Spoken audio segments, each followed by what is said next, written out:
Okay, here's how I've been doing removing the spot welds. I just center punch the center with the automatic center punch.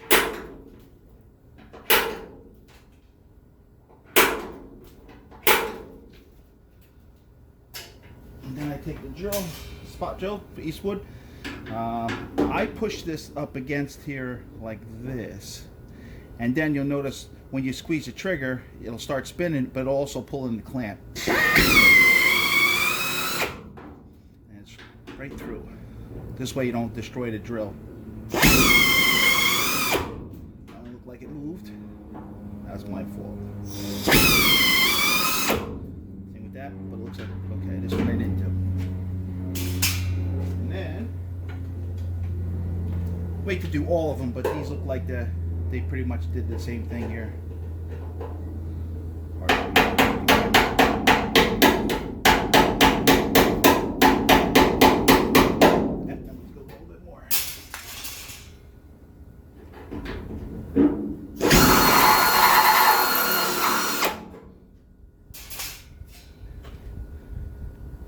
You get the idea.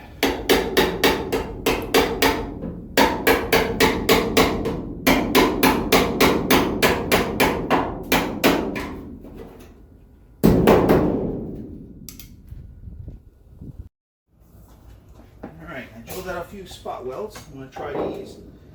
People were talking about how the drill will violently crash into once you pull a trigger, so I've decided I think you just push up against the drill and then it'll go back from the back, it'll pull the C-clamp forward.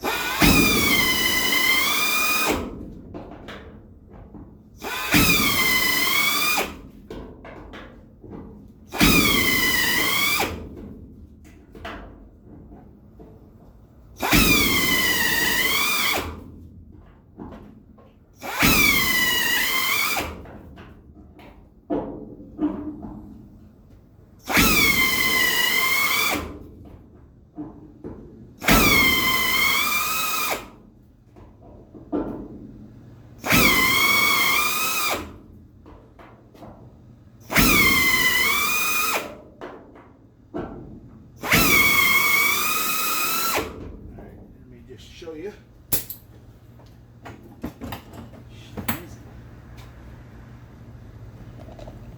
Okay.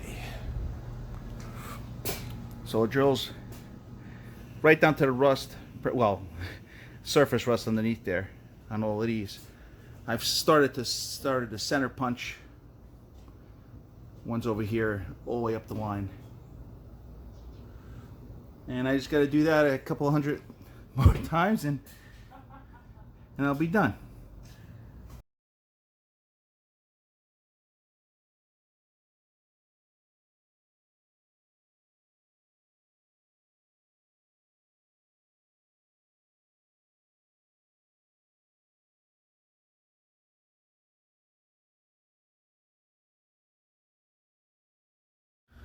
Alright, I drilled all the spot welds all out. If the roof is loose, there's a little bit of weld right here. I ground that down a little bit. It was pretty bad. I didn't realize how much rust it was in there. I mean, this is pretty loose. This one was, the passenger side was really bad. The only thing I'm going to do here is I'm going to try to keep this factory seam because I know it's pinch weld on the inside. I can't get to it. I'm going to cut this on the blue line here. This way it's flat, fairly flat, and I can make it look nice, weld it. All these spot welds all the way around here. And I'm going to cut the same thing. And the other side is, let's see here, if I can do this with the camera. Hopefully I'm doing it right here. Nope. It's all loose. Some of it seems like they didn't spot weld in the gutter. I folded the gutter flat, and it's in some places I had to really bend it down here to get in there because they actually tacked into the side, it seems, over here. So well, that's what I'm up against. And tomorrow I have to go get a cutoff wheel, 40,000 cutoff wheel, and and take the roof off, and that'll be the next video. Okay, this is the moment of truth. I'm gonna cut above the blue tape on the passenger side.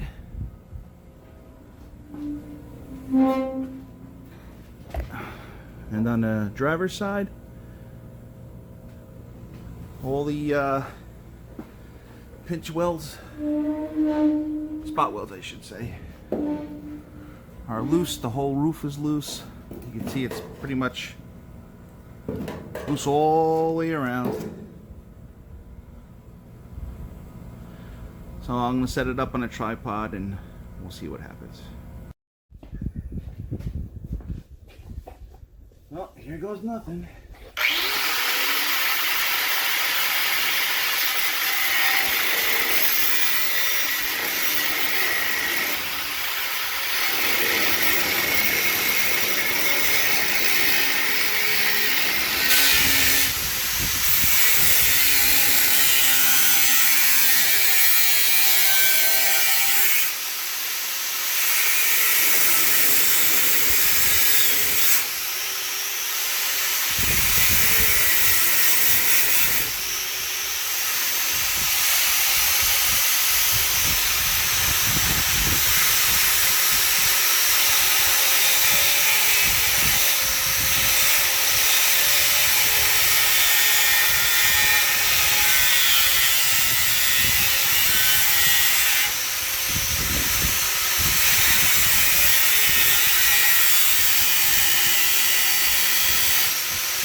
Let me try to get that with a hacksaw or something. Alright, with a little bit of cheap metal cutter, it's loose. I just got to do the other side. Okay, here we're cutting off the back by the driver's side.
Okay, so here's the roof off. It just started to rain, of course.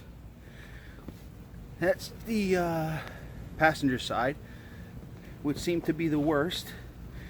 You can see I PR 15 years ago. Front isn't too bad.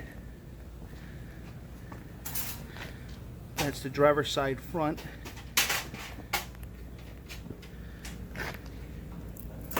This wasn't very good at all. That was the driver's side along the above the rear doors.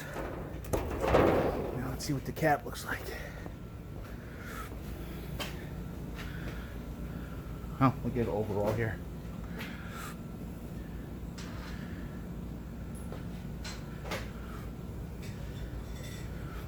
So, driver's side front doesn't look too bad. This is the screws for the sun visor.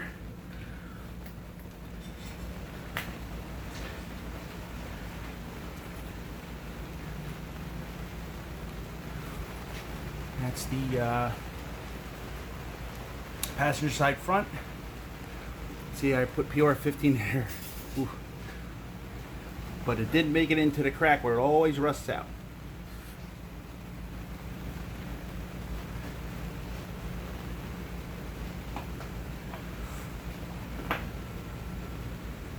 This wasn't too bad.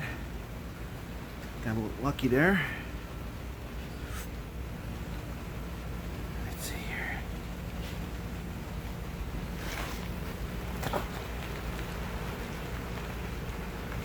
That's above the driver's side rear. And it's in between the two holes there. I think I got lucky. So, and that's what it looks inside there.